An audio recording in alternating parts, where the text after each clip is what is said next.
Selamat datang di channel saya Serangga Gatal.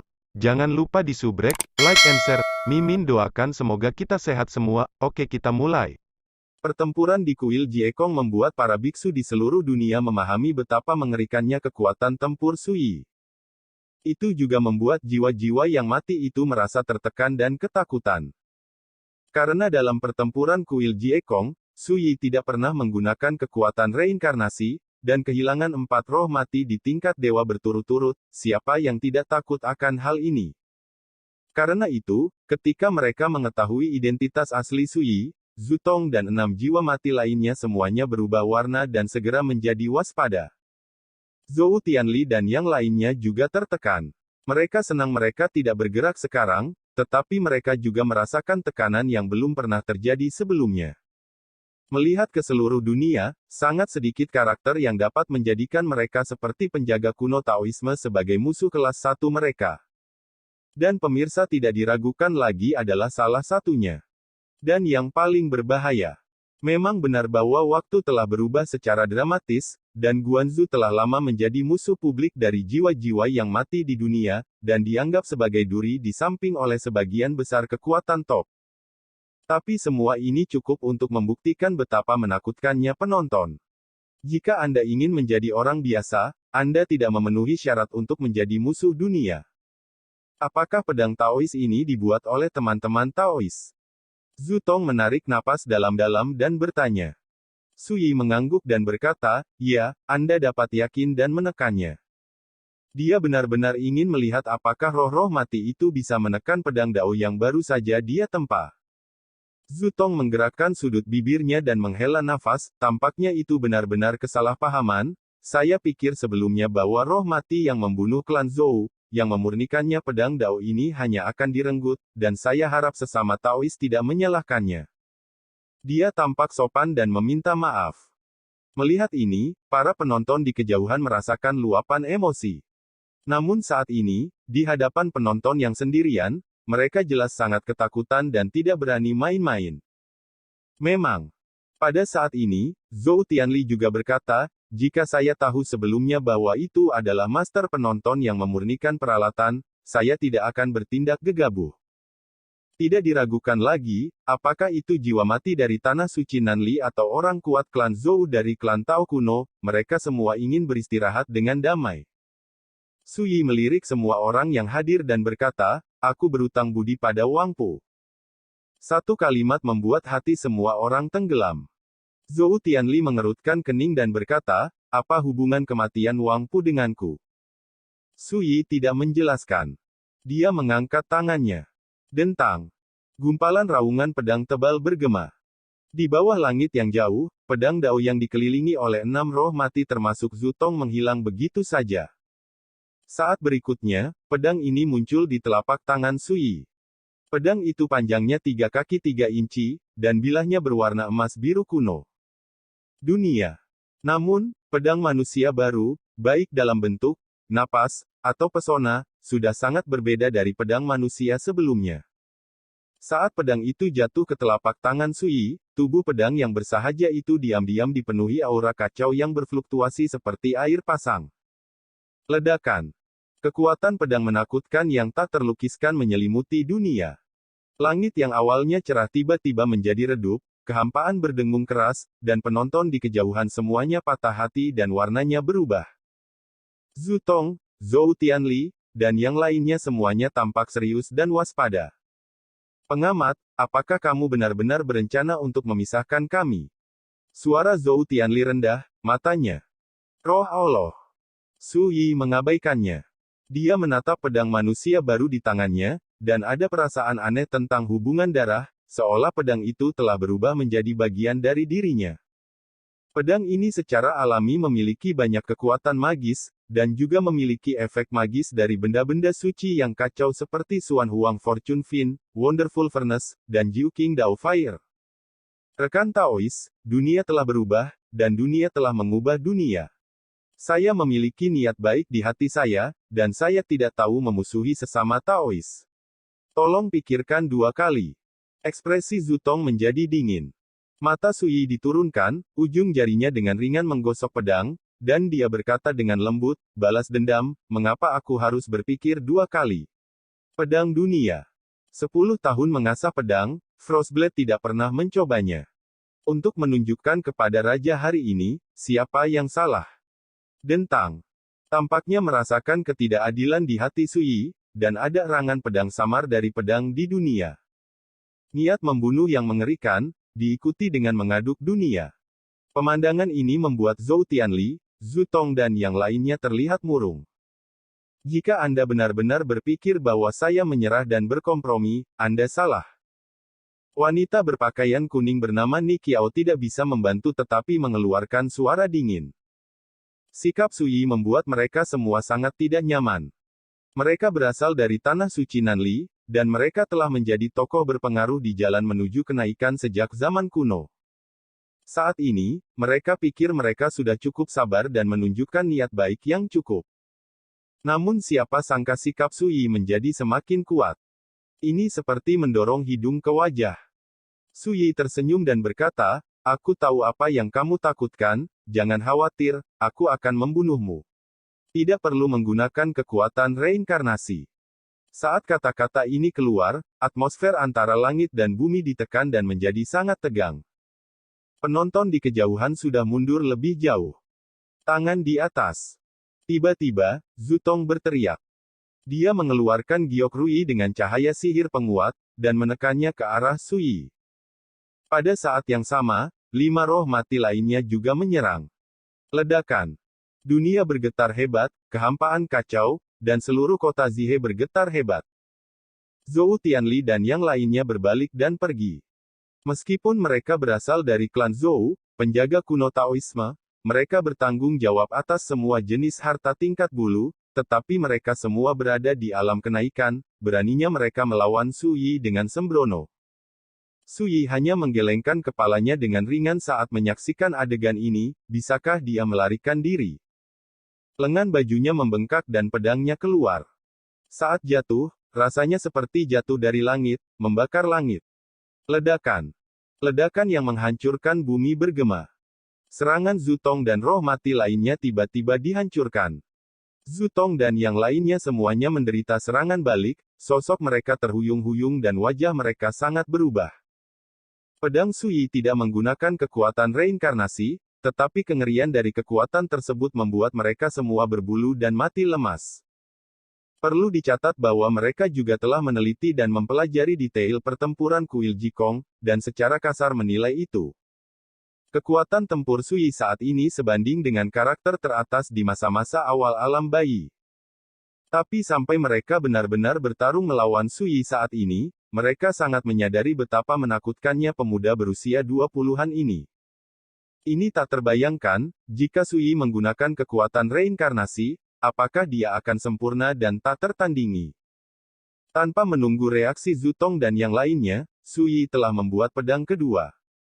Namun, itu diarahkan pada Zhou Tianli dan lainnya yang melarikan diri. Pedang ini menggunakan hukum cahaya terbang untuk mengartikan sihir, dan hampir tidak bisa dipercaya. Saya melihat pita biru emas berkedip di langit. Kemudian, di bawah langit di kejauhan, sosok Zhou Tianli dan 7 sosok Realm King lainnya meledak seperti gelembung yang rapuh satu demi satu. Ledakan, ledakan, ledakan. Seperti kembang api yang meledak, mekar di atas kota Zihe, merah dan pedih. Ini pasti menakutkan.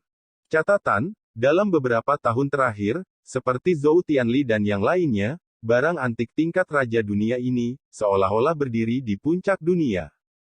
Tapi sekarang, seperti sesawi, dia dibunuh dengan pedang. Adegan yang mendominasi membuat banyak penonton terpana dan gemetar. Ini juga membuat Zhu Tong dan jiwa-jiwa mati lainnya menjadi liar.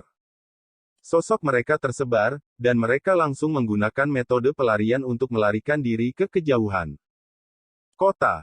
Pedang Sui terbalik, dan gagangnya menghadap ke atas. Niat pedang yang dipenuhi dengan hukum terlarang mendalam menyebar dengan keras. 8.000 zang langit dan bumi di dekatnya benar-benar dipenjara.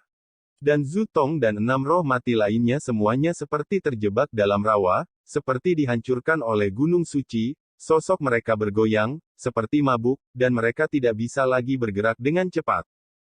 Dan sekarang, ketika mereka mencoba yang terbaik untuk melarikan diri, mereka semua ditekan oleh niat pedang. Ini benar-benar mengerikan. Juga hampir menabrak mereka semua. Su Yi, jika kamu berani membunuhmu, aku tidak akan pernah mati bersamamu di tanah murni Nanli. Zutong mendesis keras. Jawabannya adalah pedang. Membunuh itu seperti membunuh seekor ayam, tidak ada yang akan selamat. Hanya raungan sebelum Zutong bergema di antara langit dan bumi. Penonton di kejauhan semuanya terpana dan benar-benar terpana. Pertempuran ini, dari awal hingga akhir, hanya sebentar. Dan baik jiwa yang mati maupun tokoh besar keluarga Zhou semuanya rentan, dan dibunuh seperti ayam. Ini sepenuhnya menumbangkan kognisi dan imajinasi orang, membawa dampak yang belum pernah terjadi sebelumnya kepada orang-orang. Di bawah langit, Su Yi menyingkirkan pedang di dunia dan menoleh untuk melihat ke bengkel sihir tidak jauh. Kemudian, dia mengeluarkan sepanci anggur, membungkuk ke arah bengkel, dan berkata dengan lembut, mereka berkata bahwa mereka tidak akan pernah mati bersamaku, jadi aku akan membantumu sepenuhnya menghentikan perseteruan ini. Yang memintaku untuk mengambil milikmu yang lama Tungku Wan Miao dan api Jiu King Dao manusia. Berbicara, Su Yi mengangkat kendi, mengangkat kepalanya dan menyesap, berbalik dan melayang pergi. Setelah selang waktu 1 bulan, di depan bengkel Sengong, Guanzu melemparkan pedang dunia, memotong 6 jiwa mati Nanli Tao kuno dari Tanah Suci, dan menghancurkan 7 raja kerajaan dari klan Zhou dari keluarga Tao kuno. Antik. Berita itu keluar, dan Sendu Star Realm menjadi sensasi.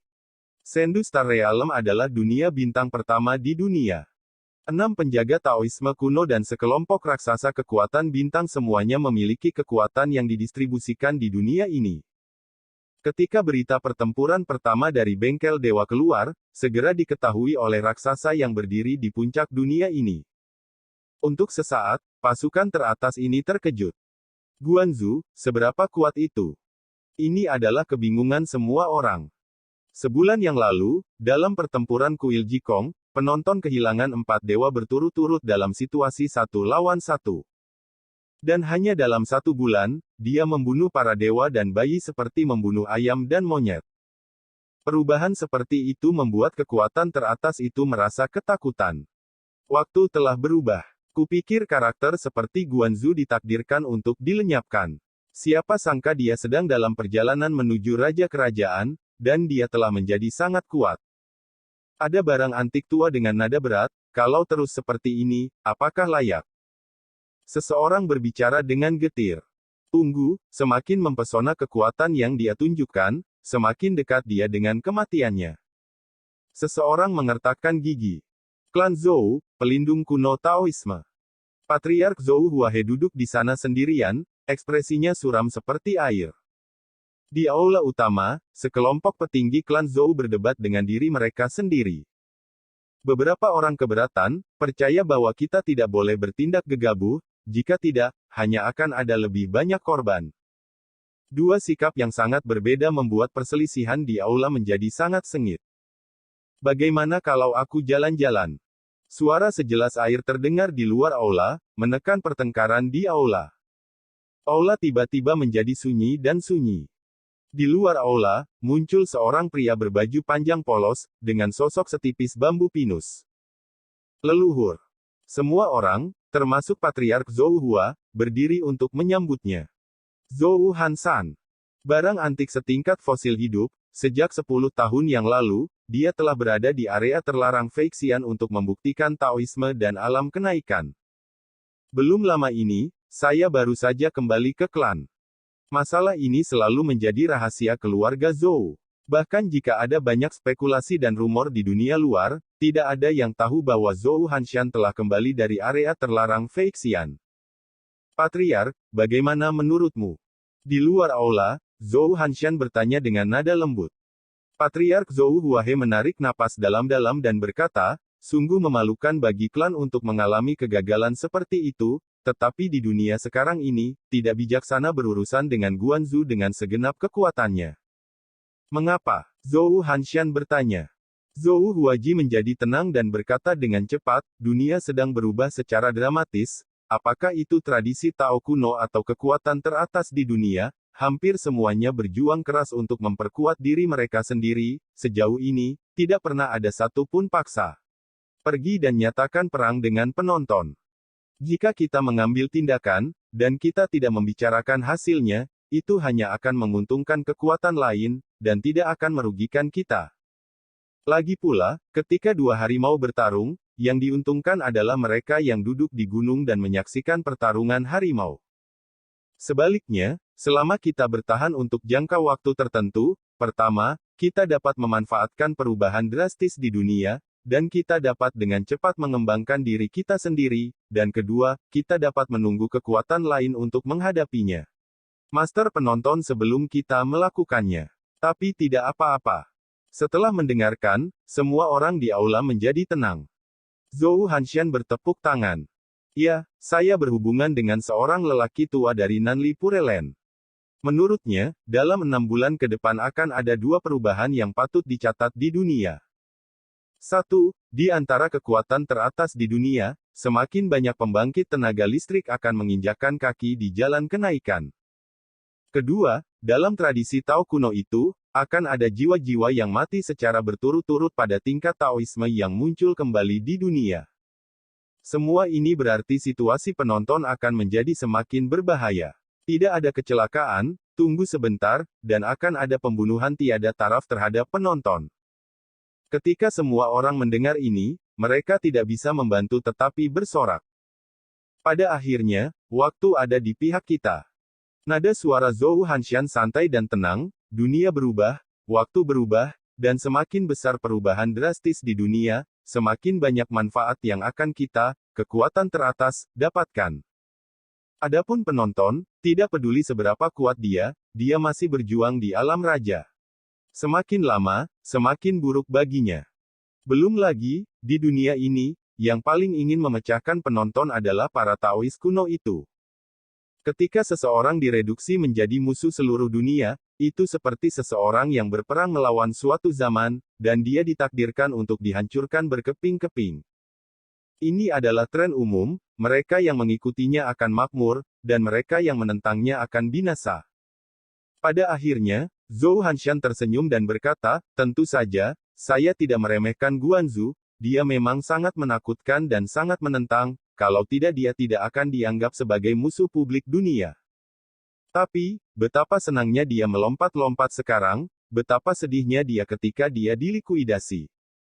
Kata-kata itu membuat orang-orang besar hadir naik turun dan terhibur satu per satu. Zhou Huaji tidak bisa tidak bertanya, leluhur tua, berani bertanya padamu, dengan Taoismemu saat ini, apakah kamu memiliki kesempatan untuk memenangkan tuan penonton? Tiba-tiba, semua mata tertuju pada Zhou Hanshan. Zhou Hanshan memikirkannya sejenak, dan berkata, jika Anda melakukan langkah yang tidak terduga, Anda harus yakin 70%. Semua orang tidak bisa tidak tergerak dan mata mereka berbinar. Pertempuran kuil Jikong membuat dunia melihat kengerian penonton. Pertempuran Lokakarya Sengong membuat mereka tidak bisa tenang, orang-orang tua penjaga Tao kuno, dan mereka terkejut, dan hati mereka sangat tertekan, bahkan sedikit pesimis. Tapi sekarang, kata-kata Zhou Hanshan telah menghilangkan kabut di hati mereka. Di era sekarang, karakter pertama seperti saya yang bisa menginjakan kaki di jalur berbulu semuanya adalah orang tua dengan latar belakang yang sangat menakutkan. Seperti Zhong Tianquan dari keluarga Zhong, Deng Zuo dari Tai Daomen. Warisan dan bakat mana yang tidak cukup kuat? Zhou Hanshan berkata dengan ringan, di zaman kuno, apalagi menginjak jalan kenaikan, tidak sulit untuk membuktikan Tao dan menjadi peri. Dan saya pernah mengkonfirmasi dengan seorang pria besar di tanah suci Nanli, menurut pria besar itu, seorang biksu seperti saya di alam bayi pasti akan menjadi yang terbaik di zaman kuno. Keberadaan tingkat atas sebanding dengan karakter paling tak tertandingi dalam Taoisme Taiko. Pada akhirnya, dia tidak bisa menahan ekspresi jijik di antara alisnya. Saat ini, sekelompok pembangkit tenaga bayi dewa seperti saya telah lahir satu demi satu, dan kelompok kekuatan ini saja sudah cukup untuk membanjiri kepala penonton. Jika roh mati di tingkat Dao lahir, ya. Pada saat itu, Tuan Penonton akan mengendalikan kekuatan reinkarnasi, dan tidak lagi dapat mengancam lawan, dia pasti akan mati. Diskusi serupa juga dilakukan di antara klan kuno Tao lainnya dan raksasa kekuatan bintang. Dunia bergejolak dan berisik. Seiring berjalannya waktu, secara bertahap akan kembali ke keheningan. Ketika semua orang mengira bahwa klan Tao kuno, klan Zhou, akan melancarkan balas dendam yang paling sengit, klan Zhou memilih untuk bersabar dan tidak mengambil tindakan apapun. Demikian pula, dalam ilahi. Setelah berakhirnya pertempuran pertama Fang, tradisi Tao kuno yang lahir entah dari mana dan kekuatan teratas di dunia tampaknya memiliki pemahaman diam-diam dan tidak pernah mengambil tindakan apapun terhadap penonton. Bahkan, sepertinya untuk menghindari kemarahan penonton, di lain waktu, dia bahkan tidak akan berbicara tentang topik yang berhubungan dengan penonton. Dunia jarang menjadi tenang. Siapapun dengan indera penciuman yang tajam menyadari bahwa ini hanyalah ketenangan sebelum badai. Candi Jekong. Angin musim gugur suram, dan dunia sepi dan dingin. Suyi sedang berbaring di kursi rotan, menyaksikan daun-daun berguguran yang berwarna-warni dan keindahan musim gugur yang tenang. Dia telah kembali selama setengah bulan. Saya telah membersihkan dan memperbaiki kuil Jiekong. Kadang-kadang, saya bercakap-cakap dengan King Shi Jianxian dan Jiekong Swordsman, dan mengobrol tentang masa lalu di zaman kuno. Sejauh ini, dia telah memahami banyak hal dengan jelas.